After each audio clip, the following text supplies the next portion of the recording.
Thanks so much, Nick. Perfect. So I'm going to keep this fairly short. The most important thing to learn about Amazon is the lessons rather than the how, because every business is unique.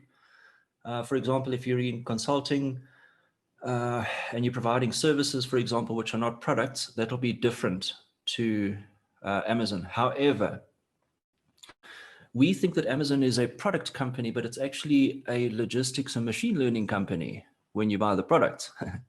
They're really good at recommending stuff which keeps you come back, and they delight you with super speed in terms of getting that product in front of your doorstep. Their returns policy is awesome. So it's very difficult to go anywhere else in the world and find that sort of experience relating to what Nick highlighted. There's only two things that I want to highlight here on the right. The three F's that we learned from them. You know, when you spin that flywheel, the first time around is super tough, and it takes a lot of effort and energy and design. And, you know, Nick said, Reed, look at your service design. That's quite a big job. You don't just flick the light switch and now you've got a flywheel. No ways.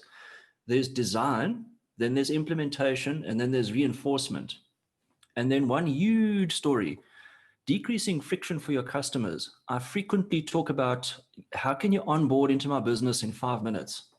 Nobody wants to fill out a form or send emails or like pick up the phone and have conversations. I need to see a psychologist now. I want my product now. I want my insurance now. I want my payout now. I don't want to walk into a bank. I want my groceries delivered fresh in 2 hours. When you think that way, that creates it decreases the friction, and it starts to move that flywheel in terms of the customer experience. How you sell on the bottom corner, you know, how important is it to delight a customer? You know, you want them to, that word is so important. And if you use that all the time in your service design, how do I make this person's life awesome and easy? There's some very valuable thoughts there in terms of what you would do. And, you know, Amazon started off only with the customer experience before they thought about who's going to come on the platform, the massive variety and all of that.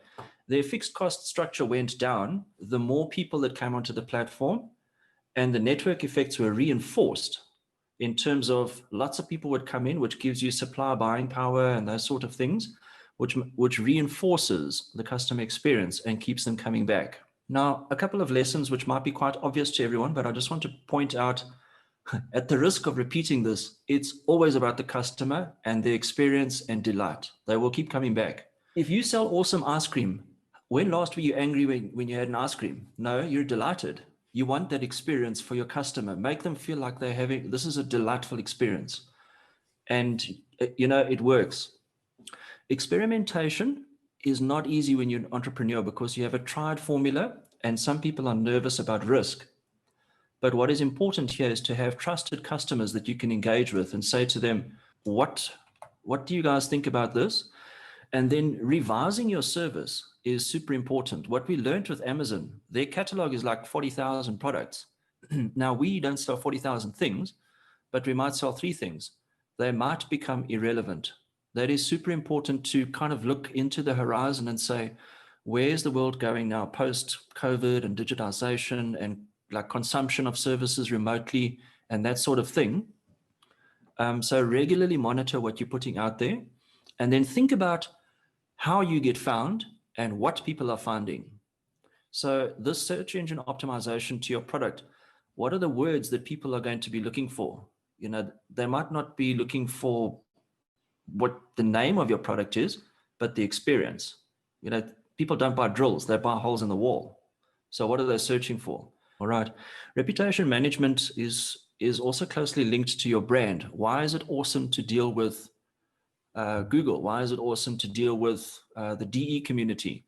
You know, so reputation management for DE would be, it's safe, you've got support, we move fast, we give you information every single week, you'll get access to other entrepreneurs. You know, that's an awesome way of promoting customer advocacy and loyalty. And then the last thing here is, we've heard from Nick what a flywheel is. We learned some lessons from Amazon. And then it takes a lot of force. And if I can replace the word force with design, super important to think, how can I safely reinvent my business in a digitized world that starts with network effects and flywheel design? All right. Importantly, don't lose hope, because it's not always easy. And that's why I've put point number 3 here. It stores energy, which builds up, because it eventually shifts away from you as an entrepreneur, digitizing your product, to other people advocating what you're putting out there. When they like and they consume and they're delighted, then that energy gets released later. So my message of hope here is, don't give up, because it takes time to get there. And then I just want to please hand over to Nick for the next session.